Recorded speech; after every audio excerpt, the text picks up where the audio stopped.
I'm Albert from Chicanes. Yes. What's the best compliment that Liza gave on your hair? Wow. Mabango. Mabango at saka... Actually, she's my biggest critic eh. Like, yung buhok mo, hindi ko masyadong gusto yung hair mo ngayon, or yung style. Mas gusto ko ganito ha. So, may ganun siya. Pero inaamay niya, so mabango naman daw. Salamat sa grips, dahil mabango. Thank you. So, sinasabi mabango. Yun ang compliment sa... Were there instances ba na si Liza mismo nag-sa-style ng hair mo? Yes. Yes. Tuwing nagtutour kami sa ibang bansa, when you go to the States, pag may US tour, usually, yung mga kinuha nilang makeup artist or hairstylist sa ibang bansa, syempre hindi naman sila sanay sa hairstyle ko, sa gusto ko. Kasi yung mga team ko andito talaga. So, usually ako na lang nag-aayos sa sarili ko. But kung wala mirror, siya na nag-aayos. Kasi alam naman niya yung style ko eh. So, sa nagme-makeup, tapos ayusin niya yung style. Tapos siya nag-ayos. Yeah. Okay, and last is, how are you going to describe your love team now with Liza Soberano? It's going great. The moment na nag-start kami, wala kaming in-expect kasi noon eh. And then, hanggang ngayon, you know, kami pa rin sa mga projects. So it's good na yung mga tao na nagka-espasyo kami sa puso nila.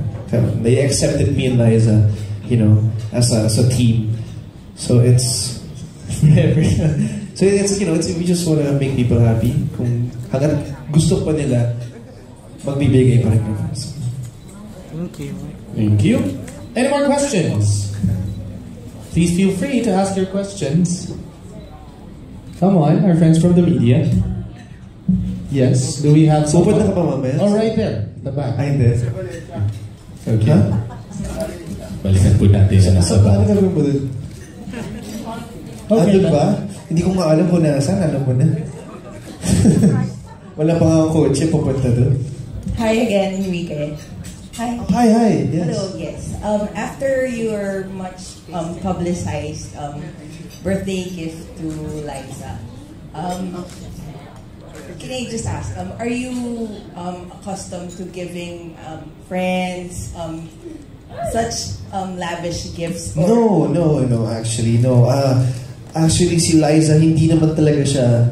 People think that, so, you know, it's so materialistic. Hindi siya ganun. That's why I gave that, because she's a breadwinner. So her priorities are far from that. You know, siya lang yung nagtatrabaho sa bahay. So she has to, you know, yun ang priorities is her family and everything. And alam ko kasi she wanted it. And I know it's not her priority. So I guess na, you know, she deserved something like that. So alam ko it's not her priority. Ako na lang yung nagbigay. So, yeah. Is there but only to people who I think really deserve. But so friends ko, I just give them normal stuff naman. Hindi naman ganun. Hindi naman lagi expensive. Sabi ko, yun lang talaga kasi sa lahat, yun ang nakita kong gusto niya, pero ayaw niyang bilhin because, you know, it's not her priorities. So I thought naman, parang she deserved it. So I got it for her. Okay, thank you. Thank you. Okay. Any more? Makapatax pa ako kung ano. So pinaship ko na dito. How does it feel now to so proud to announce to the world that you gave it on? Okay naman kasi mahirap kasi sa totoo, mahirap talaga hanapin yung partner. Yung gusto niya, mas mahirap pa maghanap ng malaking diamond ring kaysa kung sa bag na yun. Nakikita ko isa. Saan mo nahanap? Sa Italy pa. Sa lahat ng tinanong ko, wala. So yung cousin ko yung may bad business siya. So siya yung nag-contact sa lahat ng supplier. Nakita ng isa. Isa na lang. So, ilang months namin hinanap yun. So, yeah. You're saying kanina na hindi priority kasi nila. Hindi talaga. Kaya niya kinuha. Hindi binili. Eh, alam mo naman na, you know, she'd rather spend on her family than her. So, ako na lang nagbigay. She deserved it. Pero, one time, big time lang yun. Hindi naman lagi. And of course, medyo mas open na rin kayo sa mga posts sa isa't isa rin I love you na. Oo, syempre naman. it's you know, it's good to remind people. Masarap din pakinggan yun kapag narinig ka ng isang I love you, masarap din. Yun lang, parang kapatay. You also get to say nothing. Meron bang two? Minsan.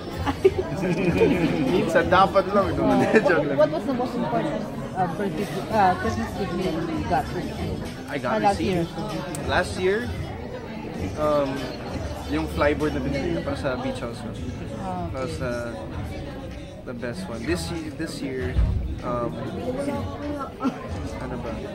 Yung gift sana ako sa sarili ko magkasama sa Disneyland, pero hindi na tuloy, pero it's blessings, you know? That's for me, okay na. Kasi hindi ako bumili ng gift para sa sarili ko, hindi ako bumili din siya.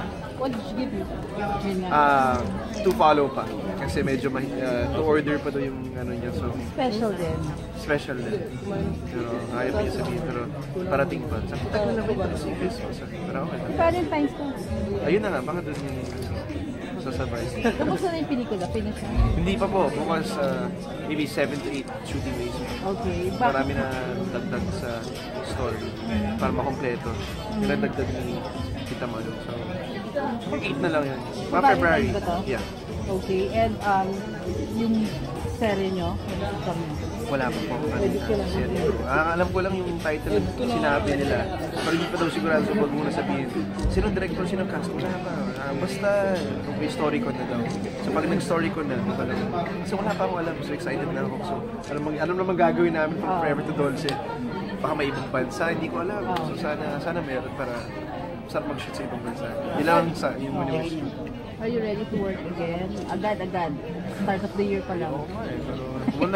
Ayaw nga, pero you know, it's siyempre, pag holiday kasi, sarap pag holiday lang lagi. Pero New Year, kailangan, you know, you have to work hard again. Ma-enjoy mo na naman yung Christmas at the end of the year. So, you have to start early. At tayo na dito nagtatrabaho ngayon. So, you have to do it. What can you share with, ano na talagang status ngayon? Si Liz? Well, 19 na siya. Pero Mama Oj, ito dyan. Gusto naman nila ako. They don't stop us, but you know, I think it's better for her career. She's only 19 now, kahit 24 ako. You know, we don't want to understand. So, but we're no, wala naman kailangan label. Almost there? Pag sinabi nila pwede na, you know, right away. But you know, sa amin naman sinasabi ko, alam mo, hindi naman importante yung label. Diba? Sa asal yung, diba?